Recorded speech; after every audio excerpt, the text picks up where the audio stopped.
ಹೋಗಿದ್ದು 312.47 ಕೋಟಿ, ಸಿಕ್ಕಿದ್ದು 24.85 ಕೋಟಿ, ಉಳಿಕೆ 287.62 ಕೋಟಿ.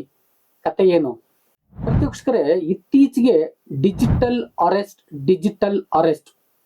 ಪ್ರತಿಯೊಂದು ಕಡೆಯೂ ಕೂಡ ಡಿಜಿಟಲ್ ಅರೆಸ್ಟ್ ಬಗ್ಗೆ ಸುದ್ದಿ ಆಗ್ತಾ ಇದೆ.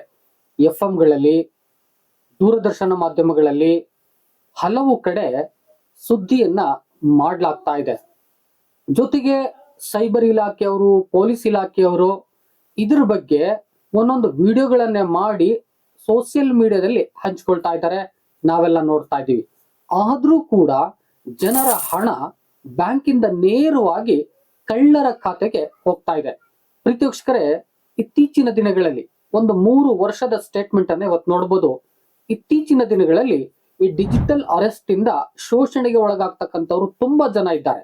ಪೊಲೀಸ್ ಇಲಾಖೆಯ ಪ್ರಕಾರ ಇತ್ತೀಚೆಗೆ ನೇರವಾಗಿ ಕದಿಯೋದು ಕಡಿಮೆ ಆಗ್ಬಿಟ್ಟಿದೆಯಂತೆ, ಅಂಥ ಘಟನೆಗಳು ಕೂಡ ಘಟಿಸ್ತಾ ಇಲ್ಲ ಅಂತೆ. ಆದ್ರೆ ಆನ್ಲೈನ್ ಅಲ್ಲಿ ಕದಿಯೋದು ತುಂಬಾ ಆಗ್ತಾ ಇದೆಯಂತೆ, ಅದನ್ನ ಕಂಡುಹಿಡಿಯೋದು ಕೂಡ ಕಷ್ಟ ಆಗ್ತಾ ಇದೆಯಂತೆ. ಅದರಿಂದಾಗಿ ಒಂದಷ್ಟು ಸ್ಟೇಟ್ಮೆಂಟ್ ಅನ್ನು ಕೂಡ ಈ ವಿಡಿಯೋದಲ್ಲಿ ನಾನು ಹೇಳ್ತಾ ಹೋಗ್ತೇನೆ. ಕಷ್ಟಪಟ್ಟು ಕೂಡಿಟ್ಟಂತ ಹಣ ಈ ಡಿಜಿಟಲ್ ಅರೆಸ್ಟ್ ಇಂದ ಮಂಗಮಾಯ ಆಗ್ತಾ ಇದೆ, ಖಾಲಿ ಆಗ್ತಾ ಇದೆ.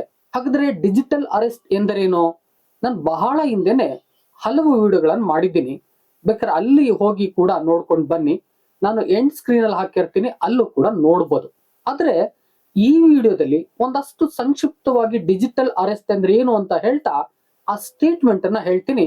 ಭಯ ಆಗುತ್ತೆ, ಅಷ್ಟು ದುಡ್ಡು ಕಳೆದೋಗ್ತಾ ಇದೆ. ಅದರಲ್ಲೂ ಕೂಡ ಹಿರಿಯರೇ ಇದಕ್ಕೆ ಹೊಣೆ ಆಗ್ತಾ ಇದ್ದಾರೆ.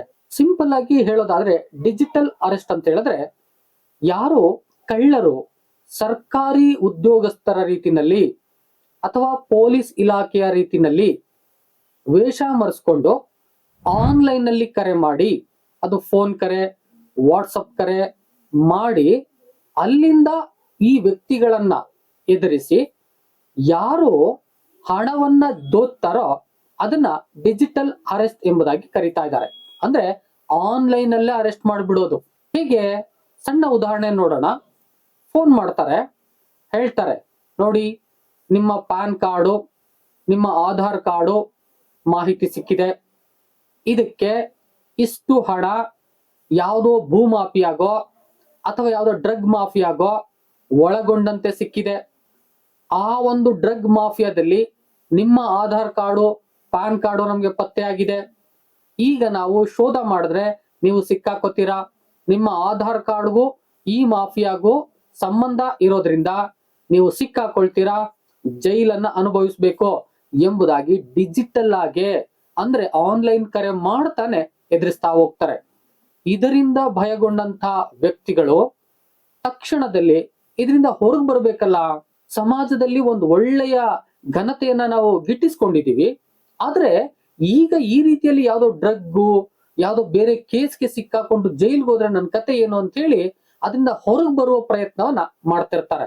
ಅಂತದ್ದನ್ನೇ ಬಂಡವಾಳ ಮಾಡ್ಕೊಂಡಂತ ಆ ಡಿಜಿಟಲ್ ಅರೆಸ್ಟ್ ಮಾಡ್ತಕ್ಕಂತ ಆ ಒಂದು ಕಳ್ಳ ಪೊಲೀಸ್ ಅರು ಏನ್ ಮಾಡ್ತಾರೆ ನೋಡಿ, ನಿಮ್ಗೆ ತುಂಬಾ ಭಯ ಆಗೋದು ಬೇಡ, ನಾವು ಇದಕ್ಕೆ ಪರಿಹಾರವನ್ನ ಒದಗಿಸ್ಕೊಡ್ತೀವಿ, ನಮ್ಮ ಅಧಿಕಾರಿಗಳು ನಿಮ್ ಜೊತೆ ಮಾತಾಡ್ತಾರೆ, ಕರೆಯನ್ನ ಅವ್ರಿಗೆ ಟ್ರಾನ್ಸ್ಫರ್ ಮಾಡ್ತೀವಿ, ಮಾತಾಡಿ ಎಂಬುದಾಗಿ ಇನ್ನೊಬ್ಬರಿಗೆ ಕರೆಯನ್ನ ಟ್ರಾನ್ಸ್ಫರ್ ಮಾಡ್ತಾರೆ.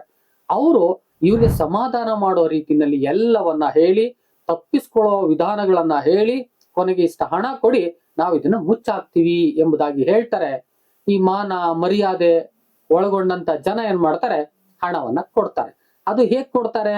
ಕ್ಯಾಶ್ ಇಲ್ಲ, ಏನಿಲ್ಲ, ಆನ್ಲೈನ್ ಅಲ್ಲೇ ಅದು ಟ್ರಾನ್ಸ್ಫರ್ ಆಗುತ್ತೆ. ಈ ರೀತಿಯಾಗಿ ಲಕ್ಷ ಲಕ್ಷ ಹಣ ಹೋಗ್ತಾ ಇದೆ. ಅದರಲ್ಲಿ ಈ ಕಳೆದ 3 ವರ್ಷದಲ್ಲಿ ಈ ರೀತಿಯಾಗಿ ಕಳೆದುಕೊಂಡಂತ ಹಣದ ಮೊತ್ತವನ್ನ ಸರ್ಕಾರ ಗುರ್ತಚ್ಚಿದೆ, ಪೊಲೀಸ್ ಇಲಾಖೆ, ಸೈಬರ್ ಇಲಾಖೆ ಗುರ್ತಚ್ಚಿದೆ. ಅದು ಸ್ಟೇಟ್ಮೆಂಟ್ ಅನ್ನ ಕೊಡ್ತಾರೆ ನೋಡಿ, 312.47 ಕೋಟಿ. ಅದರಲ್ಲಿ ಸಿಕ್ಕಿದ್ದೆಷ್ಟು ಗೊತ್ತಾ ಪೊಲೀಸ್ ಇಲಾಖೆಗೆ? ಅದನ್ನ ಆ ಒಂದು ಕಳ್ಕೊಂಡವರಿಗೆ ರವಾನೆ ಮಾಡಿದ್ದೆಷ್ಟು ಗೊತ್ತಾ? 24.85 ಕೋಟಿ. ಎಲ್ಲಿಂದೆಲ್ಲಿಗೆ ಉಳಿದಂತಹ 287.62 ಕೋಟಿ ಹಣ ಕಡಿಮೆ ಮೊತ್ತ ಅಲ್ಲ, ಸಿಕ್ಲೇ ಇಲ್ಲ. ಎಲ್ಲಿದೆ ಅಂತ ಗೊತ್ತಾಗ್ತಾ ಇಲ್ವಂತೆ ಆ ಸೈಬರ್ ಇಲಾಖೆಯ ಪೊಲೀಸರಿಗೆ. ಆ ಮಟ್ಟದಲ್ಲಿ ವಂಚನೆಗಳಾಗ್ತವೆ. ಸಿಮ್ ಕಾರ್ಡ್ ಇರಲ್ಲ ಅವ್ರದ್ದು, ಫೋನ್ ಮಾಡಿದ ಸಿಮ್ ಕಾರ್ಡ್ ಇರಲ್ಲ, ಟ್ರಾನ್ಸಾಕ್ಷನ್ ಮಾಡಿದಂತಹ ಬ್ಯಾಂಕ್ ಅಕೌಂಟ್ ಇರಲ್ಲ, ಆ ರೀತಿಯಾಗಿ ಮುಚ್ಚಾಕ್ಬಿಡ್ತಾರೆ. ಅಷ್ಟರ ಮಟ್ಟದಲ್ಲಿ ಗೌಪ್ಯವಾಗಿ ಈ ಡಿಜಿಟಲ್ ಅರೆಸ್ಟ್ ನಡೀತಾ ಇದೆ. ಸೈಬರ್ ಕಳ್ಳರು ಕಾಯ್ಕೊಂಡು ಕುಳಿತಿದ್ದಾರೆ. 3 ವರ್ಷದ ಸ್ಟೇಟ್ಮೆಂಟ್ ಅನ್ನ ಕೊಟ್ಬಿಡ್ತಾರೆ ನೋಡ್ರಿ. 2023ರಲ್ಲಿ ದಾಖಲಾದ ಪ್ರಕರಣಗಳ ಸಂಖ್ಯೆ 147, ವಂಚನೆ ಆದಂತ ಮೊತ್ತ 16.65 ಕೋಟಿ. ಅದರಲ್ಲಿ ವಾಪಸ್ ಜಪ್ತಿಯಾದಂತ ಹಣ 1.87 ಕೋಟಿ, ವಾಪಸ್ ನೀಡಿರುವ ಮೊತ್ತ 1.43 ಕೋಟಿ. 2024ರಲ್ಲಿ 874 ಪ್ರಕರಣಗಳು ದಾಖಲಾಗಿವೆ.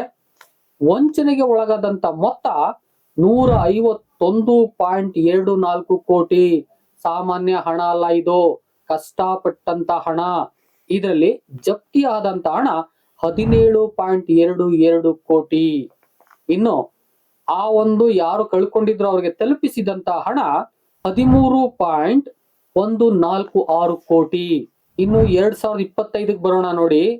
ದಾಖಲಾದ ಪ್ರಕರಣಗಳು 293, ವಂಚನೆಗೆ ಒಳಗಾದಂತ ಮೊತ್ತ 144.58 ಕೋಟಿ, ಜಪ್ತಿಯಾದಂತ ಹಣ 5.76 ಕೋಟಿ.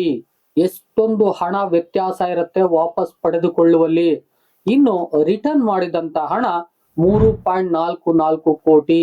ಈ 3 ವರ್ಷದ ಟೋಟಲ್ ಅನ್ನ ನೋಡೋದಾದ್ರೆ ದಾಖಲಾದ ಪ್ರಕರಣಗಳು 1314 ಪ್ರಕರಣಗಳು, ವಂಚನೆಗೆ ಒಳಗಾದಂತ ಮೊತ್ತ 312.47 ಕೋಟಿ ಆಲ್ರೆಡಿ ಹೇಳಿದ್ದೀನಿ. ಜಪ್ತಿ ಮಾಡಿಕೊಂಡಂತ ಹಣ 24.85 ಕೋಟಿ.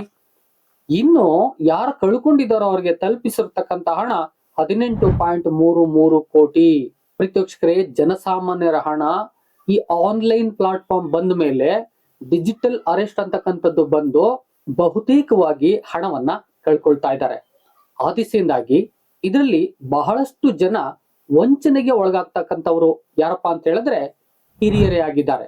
ಯಾಕಂತ ಹೇಳಿದ್ರೆ ಆಲ್ರೆಡಿ ಗೌರವವನ್ನು ಸಂಪಾದನೆ ಮಾಡಿ ಎಲ್ಲೋ ಒಂದ್ ಕಡೆ ಗೌರವ ಹೋಗುತ್ತೆ ಅನ್ನುವಂತ ಸಂದರ್ಭದಲ್ಲಿ ಎಲ್ಲೋ ಅದರಿಂದ ಹೊರಗೆ ಬಂದ್ರೆ ಸಾಕು ಅಂತೇಳಿ ಅವರು ಕೇಳಿದಷ್ಟು ಹಣವನ್ನ ಕೊಟ್ಟು ವಂಚನೆಗೆ ಒಳಗಾಗ್ತಾ ಇದ್ದಾರೆ. ಆ ದಿಸೆಯಿಂದಾಗಿ ಇದರಲ್ಲಿ ಪೊಲೀಸ್ ಇಲಾಖೆ ಆಗ್ಬೋದು, ಸೈಬರ್ ಪೊಲೀಸ್ ಇಲಾಖೆ ಆಗ್ಬೋದು, ಅವರ ಕಾರ್ಯಗಳನ್ನ ಮಾಡ್ತಾನೆ ಬರ್ತಿದ್ದಾರೆ. ಅದರ ಒಟ್ಟಿಗೆ ಜನಸಾಮಾನ್ಯರಲ್ಲಿ ಅರಿವು ಬರಬೇಕು. ಎಲ್ಲೆಲ್ಲಿ ಡಿಜಿಟಲ್ ಅರೆಸ್ಟ್ ಅಂತಕ್ಕಂಥದ್ದು ಗೊತ್ತಾಗುತ್ತೋ ಅಲ್ಲಿ ಎಚ್ಚೆತ್ಕೊಳ್ಳೋದೆ ಇದಕ್ಕೆ ಮುಖ್ಯವಾದ ಪರಿಹಾರ ಆಗುತ್ತೆ. ಆ ದಿಸೆಯಿಂದಾಗಿ ಎಲ್ಲರೂ ಕೂಡ ಅವೇರ್ ಆಗ್ಬೇಕು. ಇಂಥ ವಿಡಿಯೋಗಳನ್ನ ಬಹಳಷ್ಟು ಜನಕ್ಕೆ ನೀವು ಶೇರ್ ಮಾಡೋದ್ರ ಮೂಲಕ, ಅವೇರ್ನೆಸ್ ನ ಉಂಟು ಮಾಡುವ ಮೂಲಕ ಈ ತರದಲ್ಲಿ ಡಿಜಿಟಲ್ ಅರೆಸ್ಟ್ ಬಂದಾಗ ಅದರಿಂದ ತಪ್ಪಿಸ್ಕೊಳ್ಳೋಕ್ಕೂ ಜೊತೆಗೆ ಹಣವನ್ನ ಕಾಪಾಡ್ಕೊಳ್ಳೋದಕ್ಕೂ ಸಾಧ್ಯ ಆಗುತ್ತೆ. ಆ ದಿಸೆಯಿಂದಾಗಿ ವಿಡಿಯೋನ ಬಹಳ ಮಂದಿಗೆ ಶೇರ್ ಮಾಡಿ ಆ ಮೂಲಕ ಅವ್ರಿಗೂ ಕೂಡ ಅವೇರ್ನೆಸ್ ಅನ್ನ ಮೂಡಿಸಿ. ಜೊತೆಗೆ ವಿಡಿಯೋ ಇಷ್ಟ ಆಗಿದ್ರೆ ಒಂದು ಲೈಕ್ ಮಾಡಿ. ಜೊತೆಗೆ ಏನಾದ್ರೂ ಹೇಳ್ಬೇಕು ಕೇಳ್ಬೇಕು ಅಂತಿದ್ರೆ ಕಾಮೆಂಟ್ ಬಾಕ್ಸ್ ಅಲ್ಲಿ ಹೋಗಿ ಕಾಮೆಂಟ್ ಮಾಡಿ. ಇದಿಷ್ಟು ಮಾಹಿತಿಯಾಗಿತ್ತು. ಮತ್ತೊಂದು ವಿಡಿಯೋ ಜೊತೆ ನಿಮ್ಮೊಟ್ಟಿಗೆ ಬರ್ತೀನಿ. ಅಲ್ಲಿವರೆಗೆ thank you and all, love you all. Video ನೋಡಿದ ಪ್ರತಿಯೊಬ್ಬರಿಗೂ ಕೂಡ ಅನಂತ ಧನ್ಯವಾದಗಳು. ಮತ್ತೆ ಭೇಟಿ ಆಗ್ತಿರೋಣ.